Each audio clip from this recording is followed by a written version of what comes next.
नमस्कार, स्वागत है आपका द न्यूज पर। और इस वक्त की बड़ी खबर आ रही है बिहार से। बिहार में नीतीश कुमार की पार्टी जेडीयू में मच चुकी है भगदड़। जी हां, आपके लिए बता दें कि नीतीश कुमार के करीबी माने जाने वाले एमएलसी रणवीर नंदन, जो कि पहले ही जेडीयू यानी कि कल उन्होंने जेडीयू छोड़ी और आज वो भारतीय जनता पार्टी थामने जा रहे हैं। जिस तरीके से अब नीतीश कुमार के सामने लगातार आ रही है बड़ी मुश्किलें कि एक तरफ ब्राह्मण और राजपूत को लेकर जेडीयू पहले से ही मुश्किलों में डूबी हुई है कि अपने ही नेता आपस में लड़ रहे हैं, वो भी जाति विवाद को लेकर। तो वहीं दूसरी तरफ अब नीतीश कुमार के जो सहयोगी रह चुके हैं, जो काफी ज्यादा करीबी हैं, वो भी जेडीयू को छोड़कर अब भारतीय जनता पार्टी में शामिल होने जा रहे हैं। और वहीं दूसरी तरफ सूत्रों के हवाले से यह भी खबर सामने आ रही है कि इंडिया गठबंधन में नीतीश कुमार के जाने के बाद से ही लगातार जेडीयू में काफी बड़े नेता जो हैं वो नाराज हैं, जो जल्द ही जेडीयू को छोड़ सकते हैं। जहां एक तरफ 2024 के चुनावों के लिए नीतीश कुमार लगातार बड़ी तैयारी कर रहे हैं, जिसके लिए उन्होंने इंडिया गठबंधन का भी साथ दिया, इंडिया गठबंधन बनाया। तो वहीं दूसरी तरफ आज नीतीश कुमार अपनी पार्टी नहीं संभाल पा रहे हैं।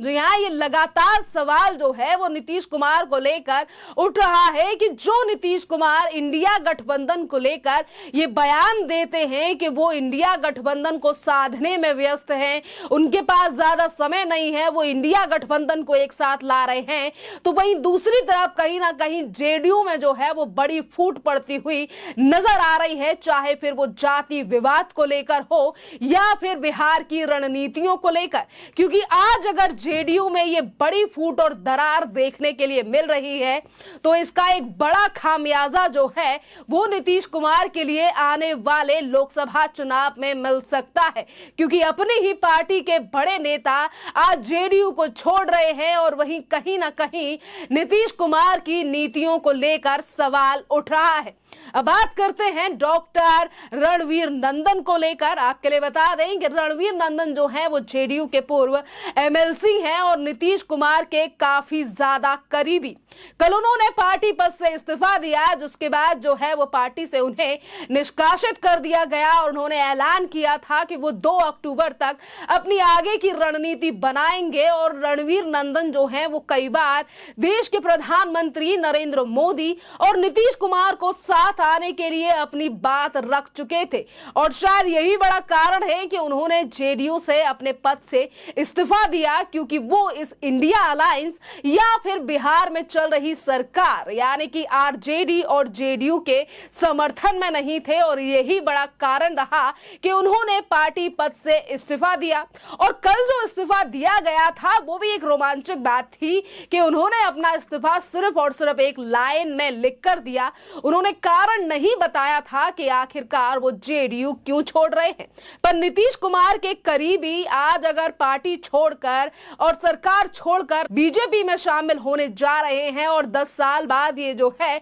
घर वापसी हो रही है डॉक्टर रणवीर नंदन की। आज जिस तरीके से वो पार्टी छोड़कर जो है यानी कि सरकार छोड़कर भारतीय जनता पार्टी में जा रहे हैं। इसी के साथ आपके लिए बता दें कि रणवीर नंदन का एक निजी इंटरव्यू भी सामने आया है जब उन्होंने पार्टी को छोड़ा है। और उन्होंने इस बात का जिक्र भी किया है कि जिस तरीके से पहले उन्होंने इस्तीफा दिया और पार्टी की तरफ से उन्हें 6 साल के लिए निष्कासित कर दिया गया है, इस पर भी प्रोफेसर डॉक्टर रणवीर नंदन ने सवाल उठाया और कहा कि 6 साल तक पार्टी निष्कासित करने वाली है। सवाल ये नहीं है, सवाल ये है क्या आने वाले 6 सालों तक जेडीयू बचेगी भी या नहीं। ये खुद रणवीर नंदन की तरफ से बात जो है वो एक निजी इंटरव्यू में की गई है, जो कि लगातार अब ये सवाल उठ रहा है कि जो विपक्षी पार्टी और जो नीतीश कुमार लगातार विपक्ष को एक साथ लाने की कोशिश कर रहे हैं,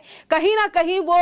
असफल दिखाई दे रहे हैं जेडीयू को एक साथ लाने में। क्योंकि जिस तरीके से असमंजस दिखाई दे रही है, एक के बाद एक नेता जो है वो लड़ रहे हैं आपस में। क्योंकि आप देख ही रहे हैं कि किस तरीके से जातिवाद को लेकर जो है वो जेडीयू में अपनी ही रार छिड़ी हुई है। नेता एक दूसरे के बयानबाजी पर कटाक्ष कर रहे हैं। तो वहीं दूसरी तरफ खबरें ये भी आ रही हैं कि जेडीयू जेडीयू और आरजेडी में ठीक नहीं चल रही हैं सभी चीजें, क्योंकि कुछ दिन पहले ही मुख्यमंत्री नीतीश कुमार अचानक से लालू यादव से मिलने के लिए पहुंचे थे। और वहीं इसी के बीच में खास बात यह भी है कि राष्ट्रीय लोक जनता दल के प्रमुख उपेंद्र कुशवाहा ने जो है वो पहले यह भी दावा किया था कि जेडीयू में भगदड़ मचने वाली है। और नीतीश ने आरजेडी के साथ हाथ मिलाने पर जेडीयू के कई नेता नाराज हैं, वो जल्द ही पार्टी छोड़ेंगे। उन्होंने नीतीश को फिर से एनडीए में आने का न्योता भी दिया। एक दिन पहले कुशवाहा ने कहा कि महागठबंधन में नीतीश कुमार का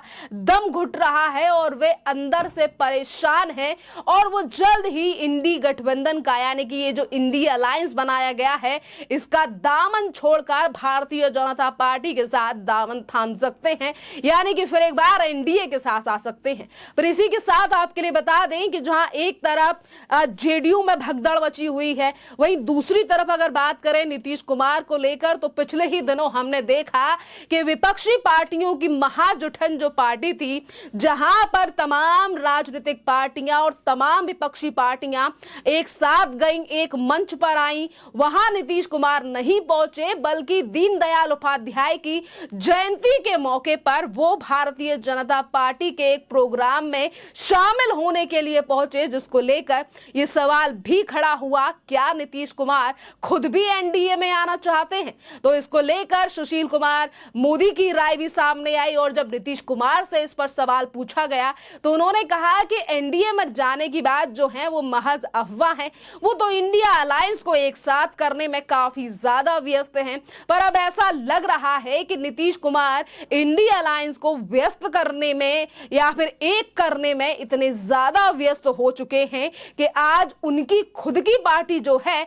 वो उनके हाथों से निकली जा रही है और नेता एक के बाद एक, जो यानी कि जो बड़े नेता हैं वो पार्टी छोड़ रहे हैं। क्योंकि इससे पहले भी सरकार का दामन छोड़ चुके जितन राम मांझी जो हैं वो भी सरकार छोड़ चुके हैं और उन्होंने भी इस बात का जिक्र किया था और उन्होंने कहा था कि जो पार्टी है और जो इंडिया अलायंस है ये कभी भी नीतीश कुमार को प्रधानमंत्री पद के लिए मौका नहीं देगी, क्योंकि इस गठबंधन में काफी ज्यादा महत्वाकांक्षा रखने वाले जो उम्मीदवार हैं, जिसमें से एक अरविंद केजरीवाल हैं, राहुल गांधी हैं, ममता बनर्जी हैं, तो ऐसे में नीतीश कुमार के लिए शायद ही मौका दिया जाएगा या फिर मौका भी ना मिले। ये बात जो है वो जितन राम मांझी की तरफ से कही गई थी, जो कि पहले इस सरकार का हिस्सा भी रह चुके हैं और आज नीतीश कुमार की व्यवस्था को लेकर बिहार में भी सवाल जो है वो उठाए जा रहे हैं। खैर अब देखना अहम रहेगा, क्योंकि नीतीश कुमार जो है वो 2024 के चुनाव को लेकर